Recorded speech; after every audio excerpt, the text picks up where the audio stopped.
Not only William Shakespeare that makes poetry. I also wrote a poem regarding life and death, and I want to read it for you. What my moments of melancholy inspired me. Okay, the title is The Rest. When I was alive and my body was perfectly made, I woke up and said to myself, I will do what I was sent to do, and all will be fine. As I walked through the roads of life, I noticed that no shoes could help my feet, because when the soil was flat, it was simply too hot to stand still. When the soil was soft, it made my feet sink up to my knees. When the soil was normal temperature, it carried stones so sharp as pieces of broken glass that caused my feet to bleed. And I had to stop many times to try aiding what it could not heal. I woke up every morning with seeds that I should drop in every field I would walk. I dropped them in every soil with hope to see a flower coming or a tree, even something that would be pleasing to my eye. But I saw nothing. Then I used more than my hands. I used everything in my body, because everything in me worked well, every cell, every member and ability. But I've heard voices of people around saying, that's not what we want. You are watching and smiling in vain. Your voice is so annoying.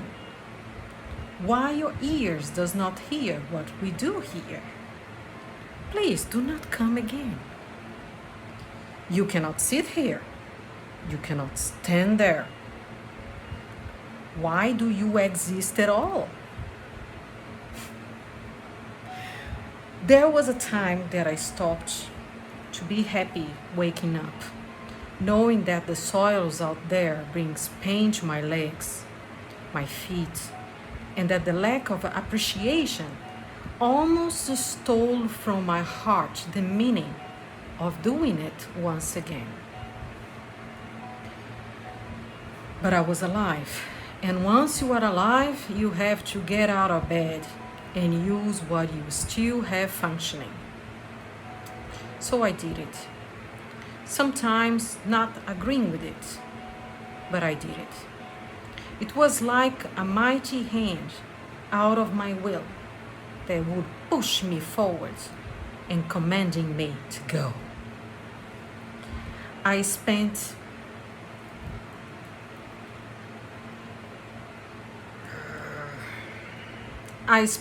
all the days of my life doing the same. I saw no flower, no tree, no grass as fruit of my sowing. And finally, my rest came, and I heard no more a voice of command saying, go. My memory became forgotten, as I cannot remember one word or action that I ever executed. I could not even witness that one piece of land finally accepted my body.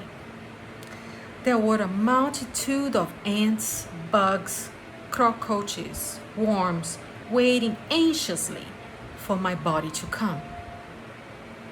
As soon as they noticed my body presence, they all clapped of joy, saying, why did you take so long to come?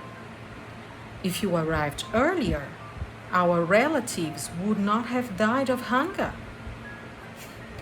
We all will eat you, but with a longing that you could be just the same forever, as long as we live. We can use your bones, to protect us against bigger animals that will try to harm us. We will use your hair as pillow for a good rest and a safe place to lay our eggs for our next bugs generation. In fact, we can use every inch of you. That piece of land was the only place my feet could stay. I never heard one negative word or felt the bitterness of the world.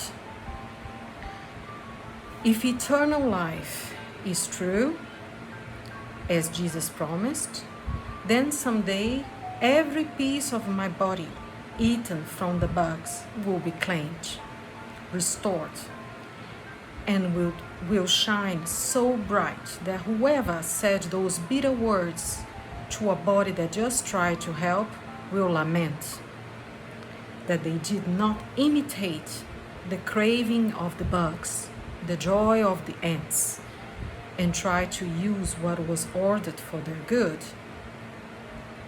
They will understand that despising mercy, kindness, and service to them was the most harmful thing they chose for themselves.